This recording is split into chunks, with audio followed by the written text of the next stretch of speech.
back to my channel. I'm Olabimpe, your favorite chubby cook. I can see that we have new subscribers. Thank you to each and every one of you for subscribing to my channel, and if you are yet to subscribe, please smash the subscribe button in red and give this video a thumbs up ASAP. Thank you guys. So in today's video, I'll be showing you how to make yogurt, the natural yogurt and the Greek yogurt. It's a pretty interesting video, so you should stick around and enjoy the video. Without wasting much of our time, let's get right into it. So basically, milk is the main ingredient for making this yogurt, and also all the tools you'll be using to make the yogurt, ensure they are properly sterilized to avoid germs. So now get a bowl, pour in the milk into the bowl. So the next thing I'll be doing is to pasteurize the milk. And what do I mean by this? This is basically adding hot water to the milk. You can also boil the milk on the fire, but for this recipe I added 3 to 4 cups of hot, very sizzling hot water. So make sure you use whisk to smoothen this milk. Don't use the regular spoon or wooden spoon. A whisk is an appropriate tool for this particular process. Ensure you whisk it properly till it's very smooth. There should be no particles, there should be no lumps. You can add in more water like I'm doing in the video for it to be very smooth. So keep doing it, keep mixing, ensure there are no particles, ensure there are no lumps. Once the milk is smooth like it is in the video, the next is to allow the milk to cool down properly and add your active culture or the starter. And what do I mean by this? This is already made yogurt, like the regular store-bought yogurt. You add like 2 cups of it to the mixture and you whisk properly. Do not add it when the milk is hot or warm. The milk should be cold before adding the active culture. Now the next thing is to store the milk. For the sake of this video, I'll be using 2 containers, the Bama mayonnaise jar and the Fanice plastic, as you can see. So for the Bama jar, I'll be storing the milk for our Greek yogurt, and for the Fanice container, I'll be storing our milk for the regular yogurt. Now after pouring the milk into the containers, I'll be storing them for 24 hours in a warm place. I'll be storing them in my oven for 24 hours.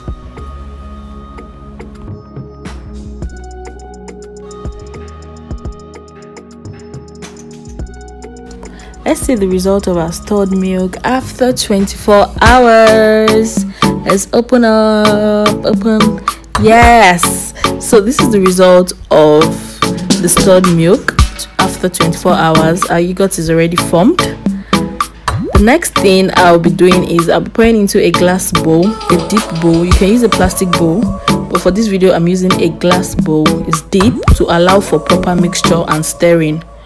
The next is, for me, I'll be adding my sugar syrup. This is basically a combination of sugar and water that was boiled for a few minutes. You stir the yogurt as you are adding the sugar syrup. You need to stir and mix properly. There should be no lumps in your yogurt. There should be no particles. It should be as smooth as it is in the video and creamy. So you keep mixing and mixing and mixing and stirring. You add in the remaining sugar syrup.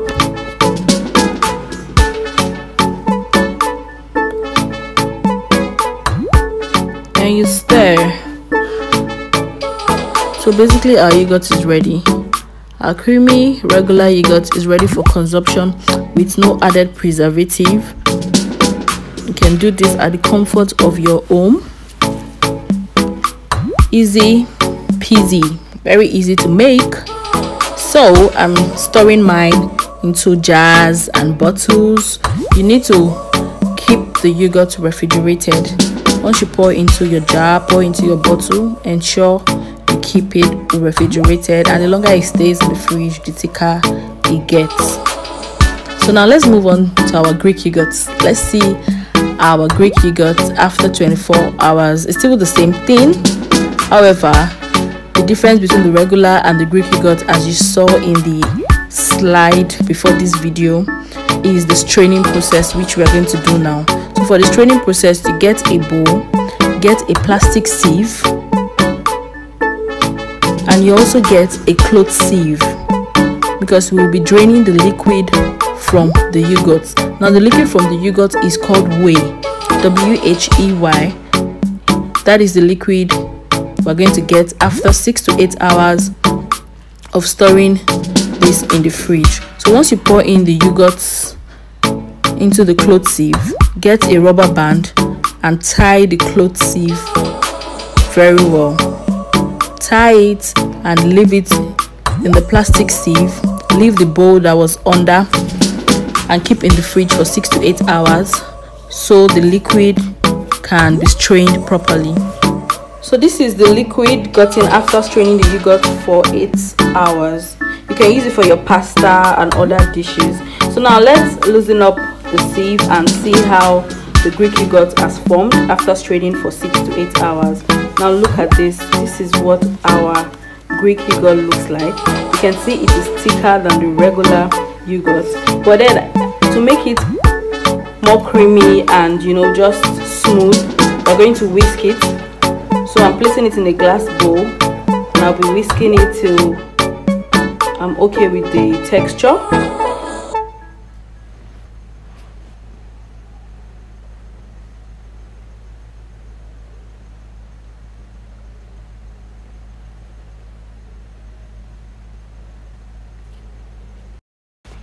So this is what our Greek yogurt looks like, and I'll be storing some into this mason jar. As you can see, it's a better option for your salad dressing or your coleslaw dressing. Now, instead of using the regular salad cream or the regular Bama mayonnaise, you can decide to make some Greek yogurt and add some honey, some pepper, and use it for your salad dressing. It is a way healthier and better option. You can also have this as parfait, where you can mix it with lots of nuts and fruit. Cooking, eating doesn't have to be boring, so I hope you have learned a thing or two from this video. Thank you for watching. Thank you guys for watching. If you have gotten to this point, I hope you enjoyed watching the video, and if you are yet to subscribe, guys, please help me subscribe. Click the red box and subscribe, and give this video a thumbs up. Thanks guys, and see you in my next video.